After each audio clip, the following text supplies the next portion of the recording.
Hello, नमस्ते। आपके लिए एक और रीडिंग लेके आए हैं। गजब की रीडिंग रहने वाली है ये। आपकी चर्चा आखिर हो क्यों रही है? एंजल मैसेज क्या है? ऐसा क्या कारण है जो लोग आपकी चर्चाएं कर रहे हैं?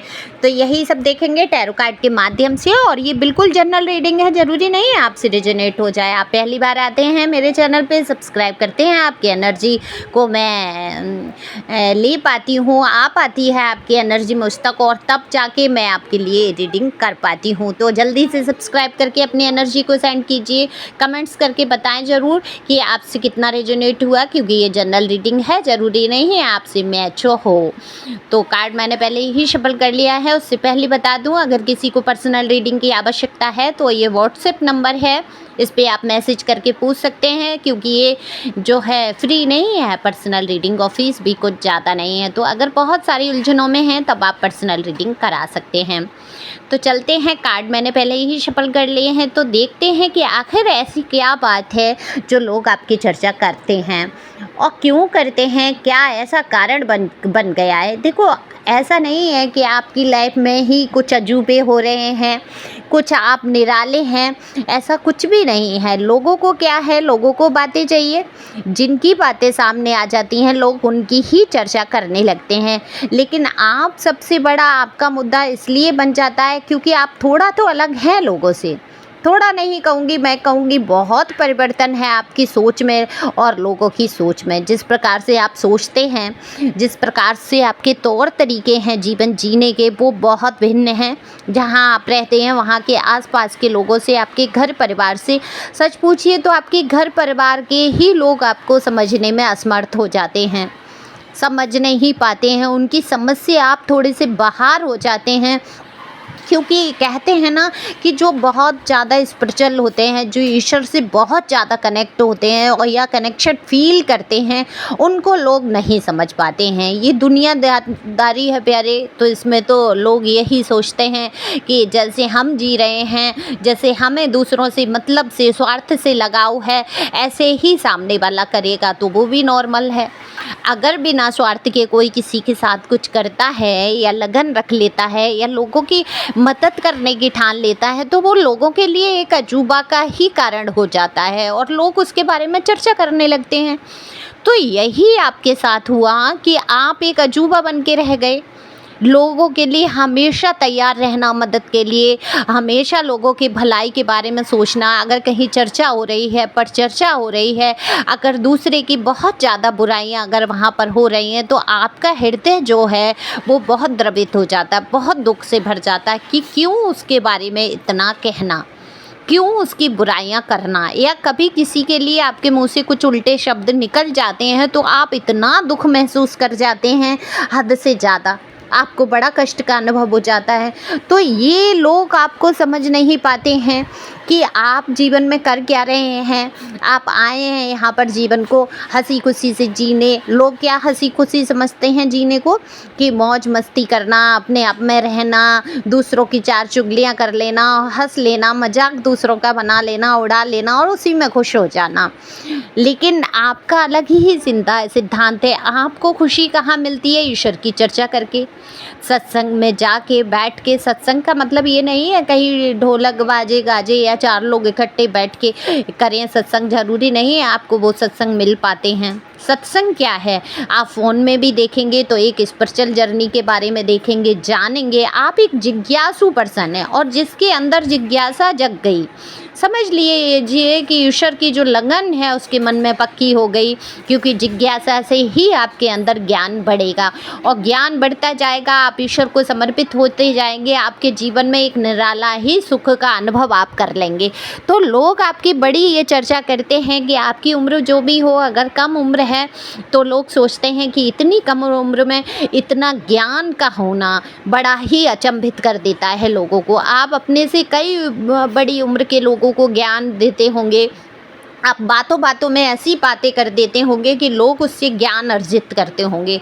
आपके अंदर जो है एक, मैं ये कहूँगी, एक ज्ञान का भंडार है। ये कहीं ना कहीं आपके पूर्व जन्मों का भी कर्मा जो होता है। देखो, तपस्याएं हैं अधूरी रह जाती हैं, थोड़ा बहुत भजन पूजा कर लिया, मान लीजिए, या बहुत ज़्यादा भजन पूजा में जो रहा पिछले जन्म में और उसकी किसी कारण से वहाँ पर मृत्यु हो गई और वो पूरा इस तरीके से नहीं हो पाया कि भगवान में लीन हो जाता, तो इस जन्म में क्या बनते हैं, संत महात्मा बन जाते हैं और वो फिर से अपना एक स्टार्ट वहीं से भजन पूजा करते हैं जिससे कि उनको मुक्ति का मार्ग मिल सके।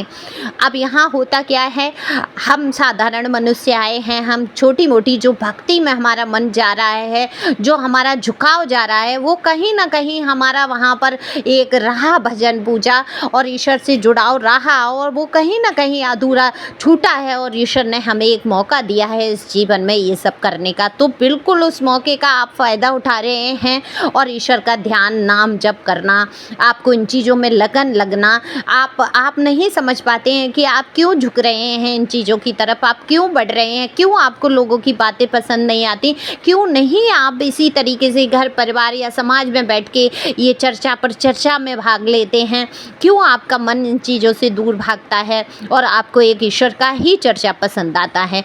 तो ये आप खुद भी नहीं समझ पा रहे हैं, तो मैं यहाँ पर बता दूं कि ये आपके पूर्व जन्म के संचित कर्म हैं जो आपको ये इतना ईश्वर का जो है सानिध्य आपको प्राप्त हो रहा है, ईश्वर की लगन आपके अंदर जो लग रही है, आप बिल्कुल सही मार्ग पे हैं और अपने मार्ग पर चलते रहें, आगे बढ़ते रहें। और आपकी इसी बात की चर्चा हो रही है कि आज के टाइम में जो आज का दौर है, आप दिखते वैसे ही हैं, फैशन आप वही करते हैं, सारा कुछ आपका एक सामाजिक तौर पे आप चल रहे हैं, एक प्राणी हैं आप, सामाजिक लोगों के बारे में भी सोचते हैं, भला बुरा क्या है ये भी आप बहुत सोचते हैं, लेकिन आपका हृदय बहुत कोमल है और आप दूसरों की मदद करना, दूसरे के सहयोग में खड़े हो जाना और चर्चाओं में भाग ना लेना फिजूल की, ये लोगों को आपकी तरफ बिल्कुल ध्यान आकर्षित करता है और लोग आपकी आखिर करके चर्चा कर बैठते हैं। ना चाहते हुए भी आपकी चर्चा होती है, आप मेल हैं फीमेल हैं कोई भी हैं, आप इस रास्ते पे चल पड़े हैं। अब आपको खुद भी नहीं हो सकता है ये पता हो कि आप जब भी मुंह खोलते हैं, जब भी बातचीत करते हैं, जब भी चर्चा कहीं आती है तो ईश्वर ईश्वर डिवाइन इस स्पिरिचुअल जर्नी ये वो बस आपके मुंह से यही निकलता होगा और आपको बहुत सुख मिलता है, बहुत आनंद की प्राप्ति होती है इन बातों को करके, या इस प्रकार के कोई व्यक्ति होते हैं उनसे मिल के उनसे बात करके आपको जो खुशी होती है वो आपको आम सामाजिक चर्चाओं में वो खुशी नहीं मिलती। आम सामाजिक चर्चाएं क्या होती हैं, लोग इसकी बेटी के कह लिया, उसके बेटे की कह लिया, उसके बच्चे के बारे में बात कर ली, उसके पति के बारे में बात हो गई, उसकी स्त्री के बारे में बात हो गई, पत्नी के बारे में बात हो गई, सास की बात हो गई, ननद की, ये सारी चर्चाएं आपको बिल्कुल फिजूल लगने लगी हैं, बिल्कुल फिजूल लगने लगी हैं क्योंकि आप चल पड़े हैं एक अच्छे और स्वस्थ मार्ग पे और यहीं से आपकी जर्नी शुरू हो जाती है। तो इस जर्नी पे देखो मेरी तरफ से तो ऑल द बेस्ट, आप लोग आगे बढ़ें और इस पे हर इंसान को निकल जाना चाहिए इस जर्नी पे। जब आप जागो तब सवेरा है आपके जीवन में, चाहे कितना ही कुछ कर लिया हो, अगर लास्ट तक आप ये समझ जाते हैं कि सारी कृपा जो है ईश्वर की है, तो आपको वहाँ जो जीने का आनंद मिलता है, जो सुख मिलता है, जो सुकून मिलता है, वो वाकई कहीं सामाजिक चर्चाओं में नहीं है। तो लोग आपकी इस बात के बारे में बहुत चर्चा करते हैं कि आप किस तरीके से एक शुद्ध आत्मा, एक पवित्र आत्मा के तौर पर लोग आपको देखते हैं और आपकी इस बारे में चर्चा भी होती है। तो देख लेते हैं कि आज एंजल क्या आपसे कहना चाहते हैं। देखो थंबनेल में भी मैंने सारे एंजल्स डाल दिए हैं, तो एंजल आपके लिए क्या संदेश लाए हैं, क्या मैसेज लाए हैं डिवाइन का, तो बिल्कुल यहाँ पर देखने की कोशिश करेंगे। तो मैं कार्ड निकाल लेती हूँ एंजल का। तो कार्ड मैंने निकाल लिया है, एंजल कार्ड आया है रिफेल का। आर्च एंजल रिफेल आपको क्या कहना चाहते हैं। देखो ये गॉड के फ्रेंड ऑफ गॉड हैं, ये जो रिफेल हैं, जो ये फ्रेंड हैं गॉड के, तो ये आपको हीलिंग का वरदान देना चाहते हैं, ये मैसेज देना चाहते हैं कि ईश्वर आपको हील करने की पूरी तैयारी में, आप हील हो सकेंगे, आपके ऊपर कोई नेगेटिव चीज़ों का असर नहीं होगा, आप बहुत शांति से अपना जीवन यापन करने वाले हैं। तो इनका एंजल का यही मैसेज है और भगवान की तरफ से एंजल आपको मैसेज देते हैं। और सबके पास 2 एंजल जन्म से होते हैं, हमेशा सोच के रखें कि आप अकेले नहीं हैं इस जर्नी में, तो आपके साथ हमेशा एंजल हैं, ईश्वर का आशीर्वाद है, आप हील हो सकेंगे, आगे बढ़ सकेंगे। तो खुश रहें, मस्त रहें, आगे बढ़ते रहें। Thank you for watching my channel. Thank you angel, thank you God. आप शेयर भी कर सकते हैं इस वीडियो को। Thank you.